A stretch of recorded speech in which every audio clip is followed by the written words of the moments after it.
ನಾರಾಯಣಂ ನಮಸ್ಕೃತ್ಯ ನರಂ ಚೈವ ನರೋತ್ತಮಂ ದೇವೀಂ ಸರಸ್ವತೀಂ ವ್ಯಾಸಂ ತತೋ ಜಯಮುದೀರಯೇ. ಸ್ವಸ್ತಿಸ್ತು ಸತಾಂ ಹರಿ ಓಂ.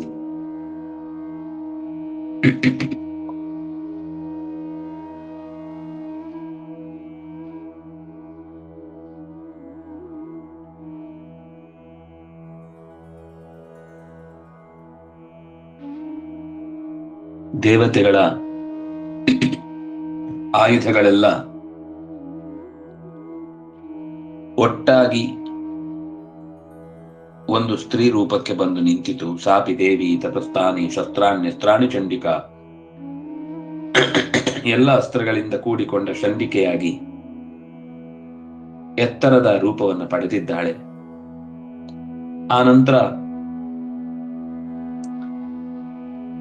ದೇವತೆಗಳಿಗೆ ಅಡ್ಡಿಯಾಗಿದ್ದಂತಹ ರಾಕ್ಷಸರ ದೊಡ್ಡ ಪಡೆಯನ್ನ ಏಕಾಕಿನಿಯಾಗಿ ಎದುರಿಸಿದ್ದಾಳೆ. ಅದರ ಜೊತೆಗೆ ಅವಳೊಬ್ಳೇ ಅಲ್ಲ, ಅವಳ ಪರಿವಾರದ ಸಮೂಹವು ಕೂಡ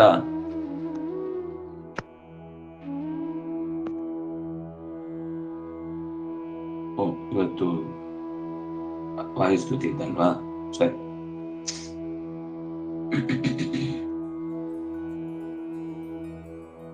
ಸುಬ್ರಹ್ಮಣ್ಯಾಖ್ಯ ಸೂರೇ ಸುತ ಇದು ದರುಷಂ ಕೇಶವಾನಂದ ತೀರ್ಥ ಶ್ರೀಮತ್ಪಾದಾಬ್ಜ ಭಕ್ತಸ್ತು ಸಿಮಕಟ ಹರೇಃ ವಾಯುದೇವಸ್ಯ ಚಾಸ್ಯ ತ್ವತ್ಪಾದಾರ್ಚಾದರೇಣ ಗ್ರಥಿತ ಬದಲ ಸನ್ಮಾಲಯಾ ತ್ವೇತಯಾಯೇ ಸಂರಾಧ್ಯಾಮೋ ನಮಂತಿ ಪ್ರತತಮತಿ ಗುಣ ಮುಕ್ತಿಮೇತೆ ಪ್ರಜಂತಿ.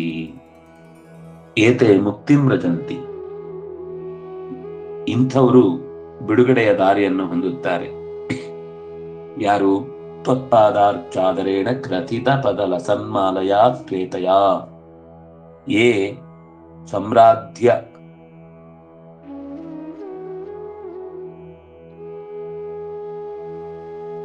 ಅಮೂನ್ನಮಂತಿ ಪ್ರತತಮತಿ ಗುಣಾಃ. ಪ್ರತತಮತಿ ತುಂಬಾ ಒಳ್ಳೆ ಶಬ್ದ. ನನ್ನ ಜಿಡ್ಡು ಹಿಡಿದ ಮನಸ್ಸಿನಿಂದ ನಾನು ಜಿಡ್ಡಾದ ಸಂಗತಿಯನ್ನೇ ತಿಳ್ಕೊಳ್ಬಹುದು. ವಿಸ್ತೃತವಾದ ಮನಸ್ಸಿನಿಂದ ಮಾತ್ರ ಸತ್ಯವನ್ನ ಅರ್ಥೈಸಿಕೊಳ್ಳಿಕ್ ಸಾಧ್ಯ. ಪ್ರತತ ಅಂದ್ರೆ ವಿಸ್ತೃತ ಅಂತ ಅರ್ಥ. ಅರಳಿದ ಜಗತ್ತಿನ ಎಲ್ಲ ಸಿಹಿ ಕಹಿಗಳನ್ನ ಇದ್ದಂತೆ ಒಪ್ಪಿಕೊಳ್ಳುವಂತಹ ಮತಿ ಇರುವಂತಹ ವ್ಯಕ್ತಿಗಳು ಭಗವಂತನ ವಿಶೇಷವಾದ ಪ್ರಜ್ಞೆಯನ್ನು ಹೊಂದುತ್ತಾರೆ. ಆ ಮೂಲಕ ಬಿಡುಗಡೆಯ ದಾರಿಯನ್ನು ಮುಟ್ಟುತ್ತಾರೆ. ಅದು ಹೇಗೆ ಸಿಗುತ್ತೆ? ತ್ವತ್ಪಾದಾರ್ಚಾದರೇಣ, ನಿನ್ನ ಪಾದಗಳ ಆದರದ ಅರ್ಚನೆಯಿಂದ. ನಿನ್ನ ಪಾದವೇ ನಮಗೆ ಪ್ರತಿಮೆ.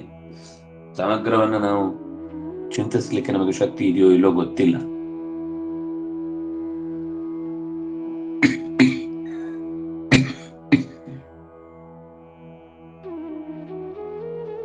ಆದರದಿಂದ ಅರ್ಚಿಸಿದ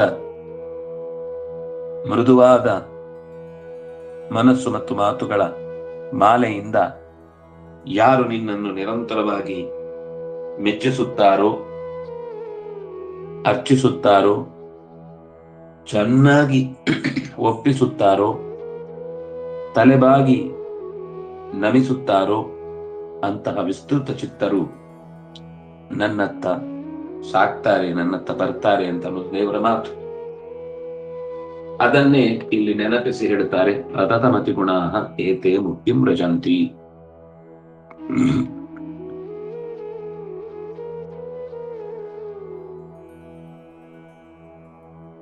ಶ್ರೀಮತ್ಪಾದಾಬ್ಜ ಭಕ್ತ.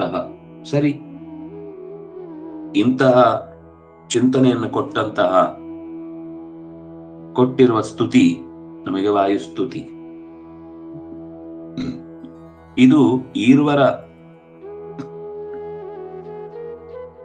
ಸಂತೋಷಕ್ಕಾಗಿ ನಿರ್ಮಾಣಗೊಂಡಿದೆ. ಹರೇಹೇ ವಾಯುದೇವಸ್ಯ, ನಾರಾಯಣನ ಮತ್ತು ವಾಯುದೇವರ ಈರುವರ ಭಕ್ತನಾಗಿ ಸ್ತುತಿಂ ಅಕೃತ ಭಕ್ತ ವಾಯುದೇವಸ್ಯ ಹರೇಃ ಶ್ರೀಮತ್ಪಾದಾಬ್ಜ ಭಕ್ತ, ಹರಿಯ ವಾಯುದೇವರ ಪಾದಾಬ್ಜ ಭಕ್ತನಾದ ನಾನು ಈ ಸ್ತುತಿಯನ್ನು ಮಾಡಿದೆ.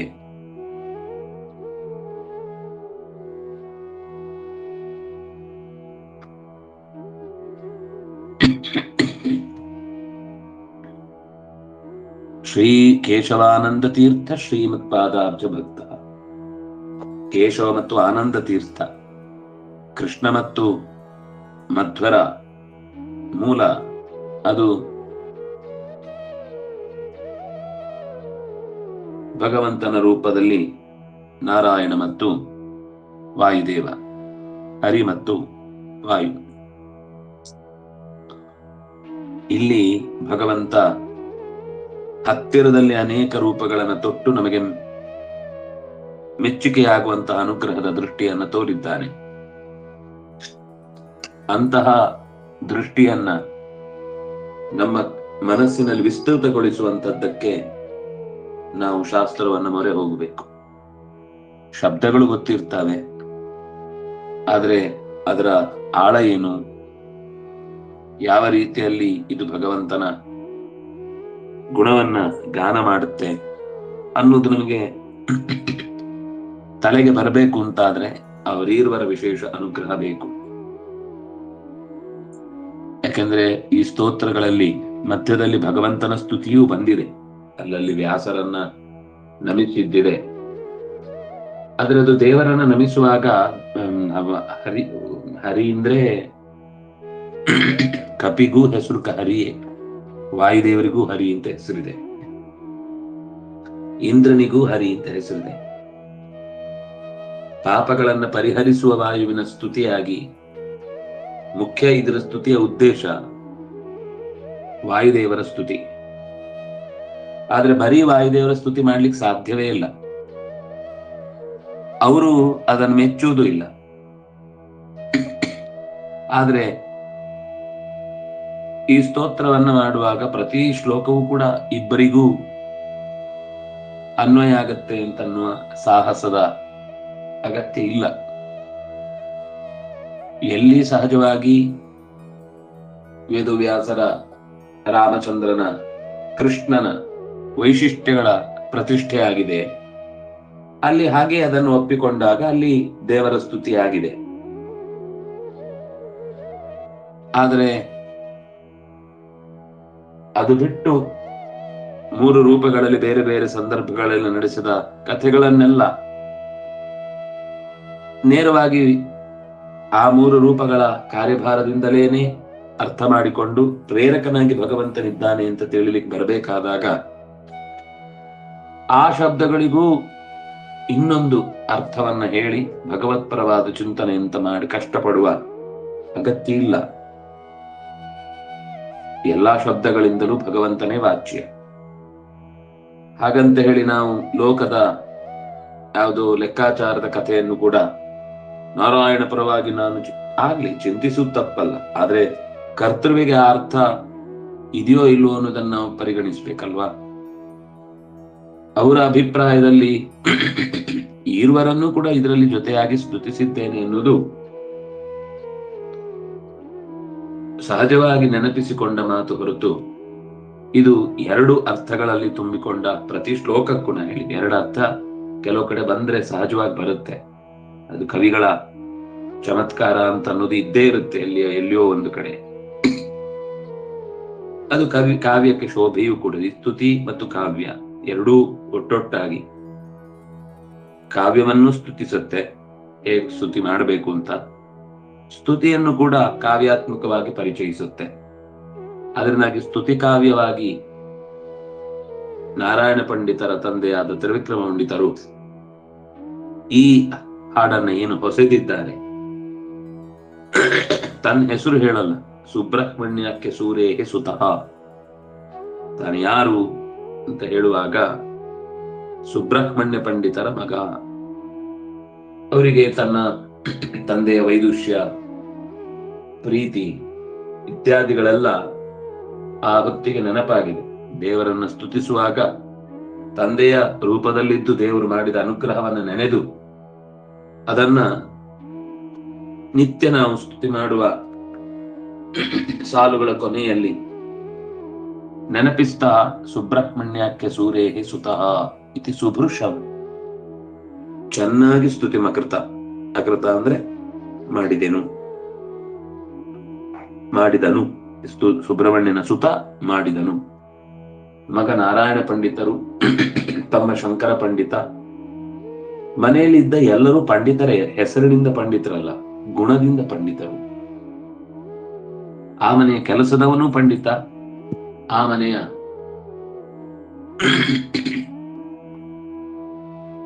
ಹೆಣ್ಣು ಮಕ್ಕಳು ಕೂಡ ಪಂಡಿತೆಯರೇ. ಪಂಡಿತಾ ಚ ಪತಿವ್ರತ ಅಂತ ದ್ರೌಪದಿಯನ್ನ ನೆನಪಿಸುವ ಹಾಗೆ ಕಲ್ಯಾಣಿ ದೇವಿಯು ಕೂಡ ಅನೇಕ ಕೃತಿಗಳನ್ನ ರಚನೆ ಮಾಡಿಕೊಟ್ಟದ್ದರಿಂದ ಸುಬ್ರಹ್ಮಣ್ಯ ಅಂದ್ರೆ ಒಳ್ಳೆಯ ತತ್ವದ ಚಿಂತನೆಯಲ್ಲಿ ನಿರಂತರ ತೊಡಗಿದ ಮನೆತನದ ಮಂದಿಯ ಗುಂಪು ಈ ಕೃತಿಯನ್ನ ನೆನಪಿಸುತ್ತೆ. ಈ ಕೃತಿಯಿಂದ ಅವರ ಗುಂಪು ನೆನಪಾಗುತ್ತೆ. ಇಷ್ಟು ಸ್ಮರಣೆ ಮಾಡಿ ತ್ರಿವಿಕ್ರಮ ಪಂಡಿತರು ರಚಿಸಿದಂತಹ ವಾಯುಸ್ತುತಿಯನ್ನ ನಖಸ್ತುತಿಯ ಜೊತೆಗೆ ನಾವು ಅಧ್ಯಯನ ನಡೆಸಿದ್ದೇವೆ. ಇದು ಮುಗಿಯುವುದಿಲ್ಲ. ಇದಕ್ಕೆ ನೀವು ಎಷ್ಟು ವಿಸ್ತೃತವಾದ ಮನಸ್ಸಿಟ್ಟುಕೊಂಡು ಕೂಡ್ತಿರೋ ಅಷ್ಟು ವಿಸ್ತಾರವಾದ ಅರ್ಥಾನುಸಂಧಾನ ಆಗ್ಲಿಕ್ಕೆ ಸಾಧ್ಯ ಇರುವಂತಹ ಉಪನಿಷತ್ತುಗಳ ಮಾತಿನ ಗಣಿ.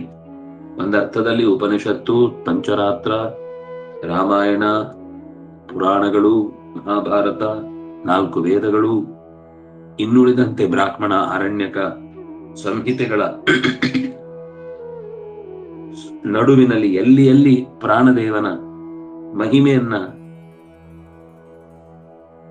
ಇತಿಹಾಸಕಾರರು, ಉಪನಿಷತ್ಕಾರರು, ವೇದರ್ಷಿಗಳು ಕಂಡಿದ್ದಾರೋ ಅದೆಲ್ಲವನ್ನು ಒತ್ತಟ್ಟಿಗಿರಿಸಿ ಈ ಸ್ತುತಿಯನ್ನ ಮಾಡಿ ನಮಗೆ ಮಹದುಪಕಾರ ಮಾಡಿದ್ದಾರೆ. ಅಂತಹ ಉಪಕಾರವನ್ನ ನಾವು ನಿತ್ಯ ಸ್ಮರಿಸಿ ಇನ್ನೂ ಹೆಚ್ಚು ನಾವು ಅವರನ್ನ ಸ್ಮರಿಸಬೇಕಾದದ್ದು ಕೇವಲ ಅವರೊಂದು ಸ್ತೋತ್ರ ಕೊಟ್ಟು ನಮ್ಮ ಜೀವನದ ಕಷ್ಟ ನಷ್ಟಗಳ ಪರಿಹಾರಕ್ಕಾಗಿ ಒಂದು ದಾರಿ ಮಾಡಿಕೊಟ್ಟಿದ್ದಾರೆ ಅಂತ ಭಾವಿಸುವುದಲ್ಲ. ಈ ಸ್ತುತಿ ಎಷ್ಟೋ ಸರ್ತಿ ಸ್ತುತಿ ಕೇವಲ ಒಂದು ಹೊಗಳಿಕೆಯ ಮಾತಾಗಿರುತ್ತೆ. ಆದ್ರೆ ಇದು ಆಚಾರ್ಯ ಮಧ್ವರ ಜೀವನದ ಮೇಲೆ ಬೆಳಕು ಚೆಲ್ಲುತ್ತೆ. ಅವರ ಸಾಹಸಗಳ ಬಗ್ಗೆ ದೃಷ್ಟಿ ಬೀರುತ್ತೆ. ನಮಗೊಂದು ಫಿಲಾಸಫಿ ಅನ್ನೋದು ಇಷ್ಟ ಆಗ್ಲಿಕ್ಕೆ ಕಾರಣಗಳಾದ ಎಲ್ಲ ಘಟನೆಗಳನ್ನು ಕೂಡ ಅವರ ಮನೆತನ ನಮಗೆ ನಿರಂತರ ಕೊಟ್ಟಿದೆ. ಇದಕ್ಕೆ ಋಣಿಯಾಗಿರ್ಬೇಕು. ಗುರುಗಳನ್ನ ಸರಿಯಾಗಿ ಪರಿಚಯಿಸಿಕೊಳ್ಳದೆ ನಾವು ಅವರ ಸಿದ್ಧಾಂತವನ್ನ ಹೇಗೆ ಅನುಸಂಧಾನ ಮಾಡುದು? ಎಷ್ಟೋ ಜನ ಅವರು ಬರೆಯುವುದು ಒಂಥರ ಇರುತ್ತೆ, ಹೇಳುದು ಒಂಥರ ಇರುತ್ತೆ, ನಡೆಯುವುದು ಮತ್ತೊಂಥರ ಇರುತ್ತೆ. ಕೊನೆಗೆ ನಮ್ಮ ಮೇಷ್ಟ್ರು ಯಾಕೆ ಹೀಗ್ ಮಾಡ್ತಾರೆ ಅಂತ ಶಿಷ್ಯರಿಗೆ ಅಕಸ್ಮಾತ್ ಅವರ ನಡೆಗೂ ನುಡಿದು ಇರುವ ವ್ಯತ್ಯಾಸ ಕಂಡಾಗ ಆ ಚಿಂತನೆಯನ್ನು ಮುಂದುವರೆಸುವುದು ತುಂಬಾ ಕಷ್ಟ ಆಗುತ್ತೆ. ಆದ್ರೆ ಗುರುಗಳ ನಡೆಯನ್ನ ನಮಗೆ ಕಣ್ಣಿಗೆ ಕಟ್ಟಿದಂತೆ ಪರಿಚಯಿಸಿದ ಮನೆತನ ಪಂಡಿತಾಚಾರ್ಯರ ಮನೆತನ. ಅದು ಮಧ್ವವಿಜಯದ ಮೂಲಕ, ಅಣು ಮಧ್ವವಿಜಯ ಅಂತ ನಾವು ಕರೆಯುವ ಪ್ರಮೇಯ ನವಮಾಲಿಕೆಯ ಮೂಲಕ, ಮುಖ್ಯವಾಗಿ ತತ್ವಪ್ರದೀಪದ ಆರಂಭದ ಸ್ತುತಿ ಮತ್ತು ಈ ವಾಯುಸ್ತುತಿ. ಇನ್ನೂ ಅನೇಕ ಸಂಗತಿಗಳು ಆಮೇಲೆ ಚಿತ್ರಣಗೊಂಡಿದೆ ಇದರ ಆಧಾರದ ಮೇಲೆ. ಆದ್ರೆ ಇದಿಷ್ಟು ಇಲ್ಲದೆ ಹೋಗಿದ್ದಿದ್ರೆ ಇವತ್ತು ನಾವು ಯಾವ ಆಚಾರ್ಯರ ಬಗ್ಗೆ ಹೆಮ್ಮೆ ಪಡ್ತಿದ್ವೋ ಅದರ ಬಗ್ಗೆ ಇನ್ನಷ್ಟು 1000 ಗೊಂದಲಗಳು ಮೂಡ್ತಾ ಇದ್ವು. ಇನ್ನಷ್ಟು ಸಂದೇಹಗಳಿಗೆ ಆಸ್ಪದವಾದ ಕಥೆಗಳಿಂದ ಪ್ರಮೇಯಕ್ಕೆ ತೊಡಕಾಗುವಂತಹ ಆಪಾದನೆಗಳು ಬರ್ತಾ ಇದ್ವು. ಈ ಎಲ್ಲ ನಮ್ಮ ನಡುವೆ ನಡೆಯಬಹುದಾದ ಗೊಂದಲಗಳಿಗೆ ತೆರೆ ಎಳೆದು ಅದರ ಸರಿಯಾದ ರೂಪವನ್ನು ನಮ್ಮ ಮುಂದೆ ಬಿಚ್ಚಿಟ್ಟು ನಮ್ಮನ್ನು ಅನುಗ್ರಹಿಸಿದಂತಹ ಪಂಡಿತಾಚಾರ್ಯರ ಮನೆತನದ ಆಚಾರ್ಯರ ಸಂಪರ್ಕಕ್ಕೆ ಬಂದ ಹಿರಿಯ ಕೊಂಡಿ ತ್ರಿವಿಕ್ರಮ ಪಂಡಿತರು. ಆಚಾರ್ಯರ ಜೊತೆಗೆ ಸಂಪರ್ಕ ಬಂದದ್ರಿಂದ ನಮಗೆ ಆಚಾರ್ಯರ ಇನ್ನಷ್ಟು ಹೆಚ್ಚಿನ ಪರಿಚಯ. ಉಳಿದವರು ಯಾರು ಅಂತ ಸಾಹಸಕ್ಕೆ ಕೈ ಹಾಕ್ಲಿಲ್ಲ. ಆಶ್ಚರ್ಯ ಆಗುದು, ಎಷ್ಟೋ ಸರ್ತಿ ಯಾರನ್ನು ಯಾರು ಹೇಳ್ಬೇಕು ಅವ್ರು ಹೇಳುವುದೇ ಇಲ್ಲ, ಇನ್ಯಾರೋ ಒಬ್ಬ ಹೇಳಿ ಹೋಗ್ತಾನೆ ಅಂತ ಅನ್ಸ್ಬಿಡುತ್ತೆ. ನಾವು ಯಾರಿಂದ ಅವನ ಬಗ್ಗೆ ಹೇಳ್ಬೇಕು ಅಂತ ನಿರೀಕ್ಷೆ ಮಾಡಿರ್ತೇವೋ ಹೇಳಿಲ್ಲ ಅಂತಿಲ್ಲ, ಅವರಿಗೂ ಗೊತ್ತಿತ್ತು, ಭಕ್ತಿ ಇತ್ತು, ಶ್ರದ್ಧೆ ಇತ್ತು. ಆದ್ರೆ ಅದು ಇತಿಹಾಸ ದಾಖಲೆ ಆಗ್ಬೇಕಾದದ್ದು ಯಾರಿಂದ ಅಂತ ಇತ್ತೋ, ಆಚಾರ್ಯರು ತನ್ನ ಪರಿಚಯವನ್ನು ಕೊಡಬೇಕು ಅಂತ ಯಾರಿಂದ ಬಯಸಿದ್ರು ಅಂತಹ ತ್ರಿವಿಕ್ರಮಪಂಡಿತಾಚಾರ್ಯರ ಮನತನದಿಂದ ಅದು ನಮಗೆ ಸಿಕ್ಕಿತು. ಅದರ ಒಂದು ವಿಶಿಷ್ಟವಾದ ಕೃತಿ ನಮ್ಮ ನಿತ್ಯದ ಪಾರಾಯಣಕ್ಕೆ, ಯತಿಗಳೂ ಕೂಡ ನಿತ್ಯ ಪಾರಾಯಣ ಮಾಡಿ ನಮ್ಮ ಸಾಧನೆಗೆ ಇದು ವಾಯುಸ್ತುತಿ ರತಿರ್ನಿತ್ಯಂ. ವಾಯುಸ್ತುತಿಯಲ್ಲಿ ನನಗೆ ವಿಶೇಷವಾದ ಪ್ರೀತಿ, ಆಸಕ್ತಿ, ಅದು ನನ್ನ ಬದುಕಿನ ಮೇಲ್ಮೈಗೆ ಕಾರಣವಾದದ್ದು ಅಂತ ವಾದಿರಾಜ ಗುರುಗಳು ಕೂಡ ನೆನಪಿಸಿಕೊಳ್ತಾರೆ. ಅಂತಹ ಸ್ತುತಿಯನ್ನ ನಾವು ನಿತ್ಯದಲ್ಲಿ ಸಾಧ್ಯವಾದಷ್ಟು ನಿತ್ಯಾನುಷ್ಠಾನದಲ್ಲಿ ಇಟ್ಟುಕೊಳ್ಳುವ ಪ್ರಯತ್ನವನ್ನ ಮಾಡೋಣ ಅಂತ ಹೇಳ್ತಾ, ಮತ್ತೆ ಇನ್ನೊಂದು ಸ್ತುತಿಯ ಜೊತೆಗೆ ಮುಂದಿನ ವಾರಾಂತ್ಯದಲ್ಲಿ ಸೇರೋಣ ಅಂತ ಹೇಳ್ತಾ ನಮಸ್ಕಾರ.